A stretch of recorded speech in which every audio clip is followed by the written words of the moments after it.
Hey everybody, thanks for watching. Thanks for joining us on this crazy fantasy football ride once again. It's almost fantasy draft season again, if you can believe that. And your mind might be on the idea of some fantasy football sleepers. And I want to talk today about one kind of sleeper, the post-hype sleeper. The idea being, going to list guys, well, maybe the heat is a little less than it's been, say, maybe last summer during draft season, or maybe even during last season when it appeared maybe they'd wind up being more highly valued than they've been in this draft season. So I'm going to count down from 5 to 1. I'm going to kick us off with a look at a couple of San Francisco 49er running backs. Past hype on Jerick McKinnon and Matt Breida was different. McKinnon was the big ticket guy, the free agent last summer. In August of last year, he was going in like the third round. That is some serious hype. Meanwhile, undrafted second-year Breida, pretty much an afterthought until well into the season. Remember, he was playing behind Alfred Morris.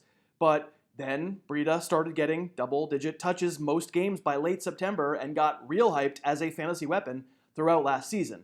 Now, it seems like the signing of Tevin Coleman has eclipsed both these other guys, and I'm not exactly sure why. Fantasy markets seem to love Tevin Coleman. I'm not sure what Coleman did in his Falcons career to make us think he's ready to be effective as a true lead back. He's fast, for sure. He's a bigger guy, runs upright. I don't think he really runs like a big guy. He could stiff arm some folks, but you don't really see him running over anyone. All I know is his receiving totals are great. Yes, absolutely. He caught 40 balls for each of the last 3 years, basically. But he's not really out there running elaborate receiving routes. He's definitely a threat to take one to the house when he gets it in space. I think he's just so-so when it comes to vision. In other words, Tevin Coleman, as he's always been, I think is going to be up and down week to week, which makes it confusing to me that he gets all the fantasy football buzz, and McKinnon and Breida don't. I don't know how the backfield's going to work in San Francisco. By the time you see this, it's possible one of these guys is eliminated. It's possible one of these guys is released by the team. But just a year ago, McKinnon was viewed as a super fresh member of the new breed of running backs. This pass catcher, this quick guy, pretty tough for 205 pounds. And I was certainly never on board with his price at the peak of his value last season. I like him as maybe a double-digit guy round-wise this year. And I'd say the same goes for Breida, another one I can see taking in those later rounds. And, I'm not going to forget, even though Breida was probably hyped a little bit beyond his abilities in the middle of last year, he's an incredibly quick player. He should produce pretty okay numbers, even if he gets a modest workload. I mean, his problem is 190 pounds. He just doesn't run with a lot of power, and he got banged up a lot last year. I think the point is, I probably don't want Coleman if he's considered something like a fantasy fifth rounder. There's no way. I'm a lot likelier to take a chance on McKinnon and Breida for my bench in later rounds. Hey, a quick break to say thank you to today's sponsor. That would be DraftKings, the makers of my favorite DFS game. You hear us talk about DraftKings all the time on the podcast, and frankly, they've been great to us over the years, and they've got a great promotion going right now. So you may know that I have the 2019 Harris Football Player Profile Almanac. It's a PDF. It's like 240 pages. I wrote it all summer. I watched a lot of film in order to write it. I gave everybody film grades. There's lots of snark in there. Pretty much every player you need to know for fantasy this season. And right now, if you click the link below me in the show notes and go over to DraftKings and open a new account and make a deposit of $5 or more, DraftKings will send you within 24 hours my Harris Football Player Profile Almanac for no more money. It's a $17 value. It's a pretty great deal. And plus, we really like DraftKings. I think you'll have a great time playing along with us during the season. So click that link, and we thank DraftKings very much for sponsoring us today. Okay, let's get back to my post-hype sleepers. And at number 4 in this countdown, I have Curtis Samuel, Panthers wide receiver. I know he gets more love in dynasty formats, but in redraft, I just don't hear all that much about him. And like Matt Breida, sure, it's not like Samuel got a lot of hype last summer, but he went through a Breida-esque midseason hype factory during last year. First got some touchdowns in November, and then had a couple of big, legit games with a lot of volume right after that.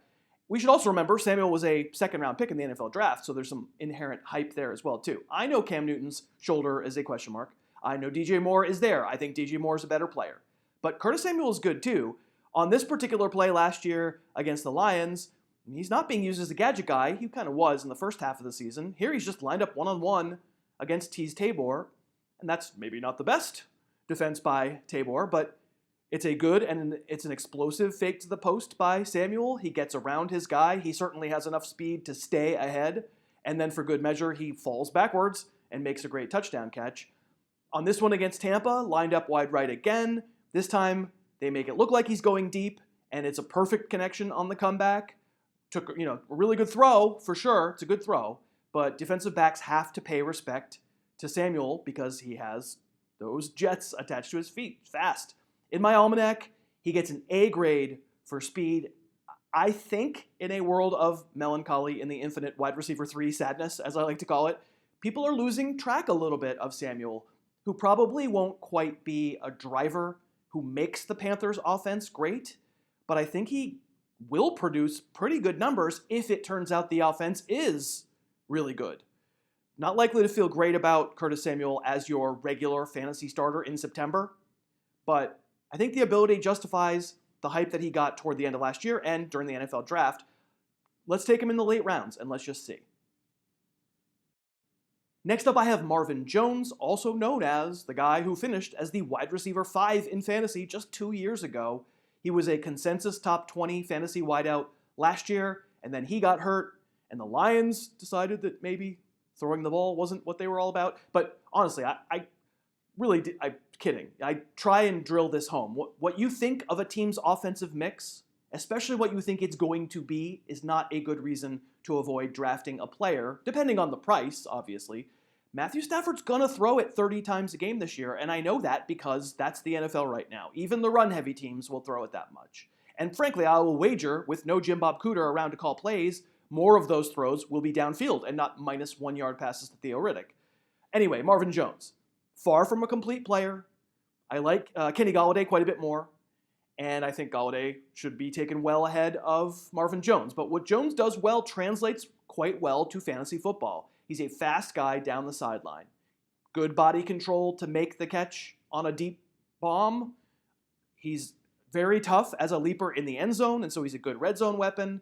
He was on his way to another 1,000-yard, double-digit touchdown season. Maybe 9 touchdowns. Maybe I'm stretching the truth. But he was on his way to a good season last year when he suffered a knee sprain. Life is never going to be a super smooth thing with Jones. Like, the ride will be rough. He's not a great route runner. He's not super effective in the middle of the field. So you're going to get some 3-catch, 32-yard games. But if you're getting him in the 8th or 9th round, listen, again, I know everybody and their dog is telling you Darrell Bevel will never throw the ball, and there's massive worry that no Lions receiver will have any value at all. I'm here to tell you there are 500-plus targets out there. And we are often totally wrong about how they'll be distributed and how aggressive a team is going to wind up being. Jones is a nice little post-hype play on fears that Stafford is now somehow reduced to being some kind of mechanical handoff machine and nothing more. At number 2 on this list, I have David Njoku.